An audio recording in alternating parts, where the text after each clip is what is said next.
You see, life has a way of taking you to places where you never expected yourself to go. But for that to happen, sometimes you need to just let life happen. Sometimes you need to take the road less traveled. Years ago, well, not that many years ago, just 12 years ago, this was a case for me. I got into a really prestigious college in India called the Indian Institute of Technology. But that was pretty much the best thing that could have happened to my life because the road after that was downhill. Because studies somehow never rung a bell with me, and I suffered from a very low grade point average when I was in college, or a very low GPA. And a low GPA brings along with it a whole host of baggage: poor self esteem, bad self image, and absolutely zero respect from your peers. It was as if you were forced to wear your GPA around your neck and you were paraded through the streets while all the onlookers were throwing rotten eggs and tomatoes on you. It was that bad. And despite my best efforts, my confidence in my academic abilities was just slowly and steadily waning. It is a very, very bad sign if you want to do more with yourself. And I knew that I wanted more and I deserved more. I knew that a number, a GPA, could not define me. But I just couldn't figure out what was the way to break this tandem in my life. The entire academic system is always designed to reward the top performers, the toppers, the high grade holders. And people with average grades, they are just seen as a nuisance in a class to be tolerated. I knew that if I had followed the coursework set by my college, I would have ended up in the same job in one of the Indian outsourcing companies, the so-called Bodyshop companies that are referred to in the United States. How do I know? Because all of my friends, all of my seniors, and millions of students who graduate from thousands of arts, commerce, and science institutes in India every year, they end up in jobs with these body shopping companies in India. I knew that if I followed the coursework set by my college, I would end up with a $400 a month salary with pretty inhuman work conditions, and my only aim being to please my bosses so that I could one day get a placement in an advanced country like the United States or Europe or somewhere. My situation was pretty grim. Sometime during the third year, a conversation with a senior of mine in college changed my perspective. Well, I won't be lying if I said that that one conversation actually changed my life. The name of this college senior was Shanker, and Shanker had just returned from England. Shanker had just returned from Imperial College in London after doing a 5-month-long internship. Now, I know, for students in America, doing an internship in Europe is common. But for students back in India, an internship in Europe, it's like winning Willy Wonka's golden ticket. And there were 2 or 3 things which just stood out about Shankar's internship. And that made me very curious. First, Shankar was a very, very average student. In fact, his grade point average was even lower than mine. Second, he didn't have any academic, any amazing extracurricular projects or any great extracurricular skills to show on his resume that could make him stand out.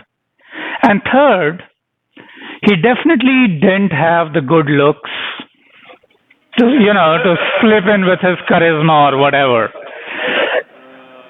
So in those circumstances, Shanker interning at Imperial College in London was as improbable as me dating Jennifer Aniston. Some of you will say, why Jennifer Aniston? Because back in 2004, she was a heartthrob of every student in my college.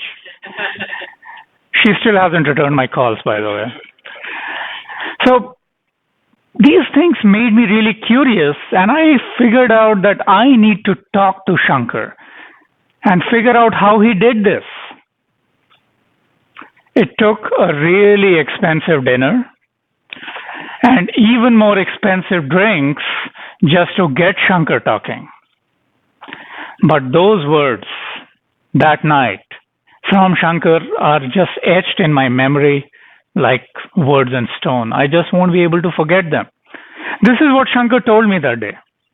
He said, listen, Aniket, if you keep doing what everybody else does, you'll keep getting what everybody else gets. You do the same coursework, same assignments, same projects, get the same grades.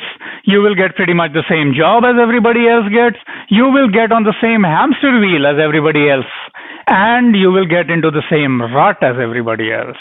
If you want to get something different for your life, you will have to do something differently. You will have to stand out from the rest. And by standing out, I don't mean walking into a room with blue shorts and pink socks. By standing out, I mean do a internship, do a project that will make you stand out from the rest of your peers. Then he went on to tell me a story. He told me, do you know that Harrison Ford worked as a carpenter for 15 years before he got his big break? Do you know that Brad Pitt used to dance in a chicken suit outside a El Pollo Loco just to pay his bills? Do you know that Barack Obama used to serve in an ice cream shop before he became a senator?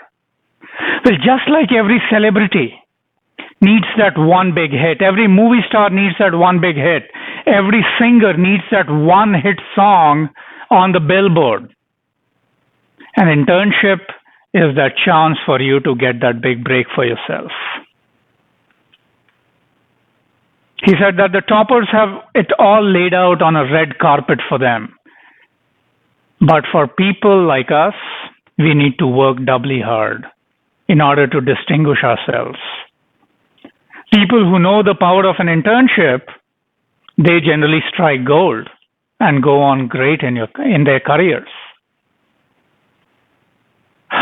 And then he told me something which lasted me for a whole lifetime. He told me one thing. He said, listen, Aniket, it is an overly connected world these days. Don't fall into the trap of broadcasting to the whole world what you're doing. For two reasons. Reason number one, because the moment your friends, even your best of friends, will know that you are aiming high in life, they will try to pull you down. They will try to pull you down by ridiculing you, by making fun of you. And most of us, we don't have a thick skin to tolerate the ridicule. And second, simple. You don't want to overcrowd an already crowded field. You become something called an SA, or a stealth artist. As I listened in rapt attention to Shanker's advice, my mind started thinking. I thought to myself, can I do what Shanker did? Can I intern in a foreign country? Can I date Jennifer Aniston? Maybe the last part is probably not possible, but the rest really seemed true now. And I followed Shanker's advice, and for the next 3 months, I just applied and applied and applied.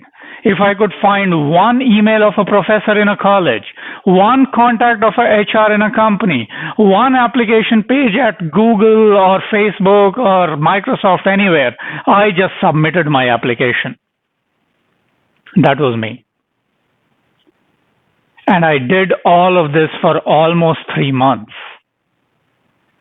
But at the end of 3 months,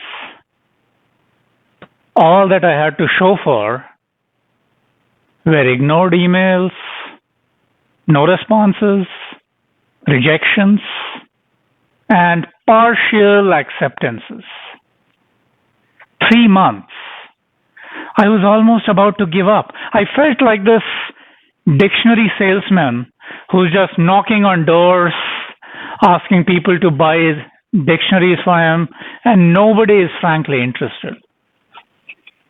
Something in me said, give up. Shanker was lucky, he got it.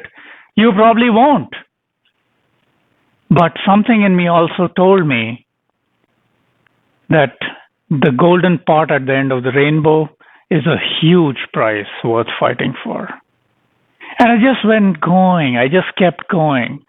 And after just 15 days, I still remember that euphoric feeling when that magical email popped into my inbox.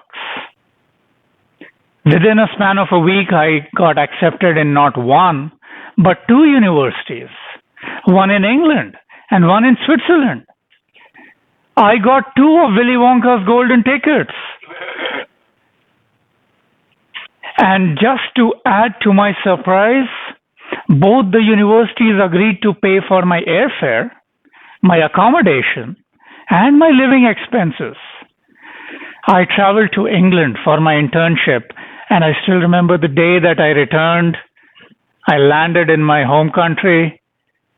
The feeling inside me was as if it was the return of the Jedi. In retrospection, I feel that getting that internship was not the difficult part. But believing in myself for those 3.5 months while I was going through rejections, ignorances, and partial emails, that belief was the difficult part.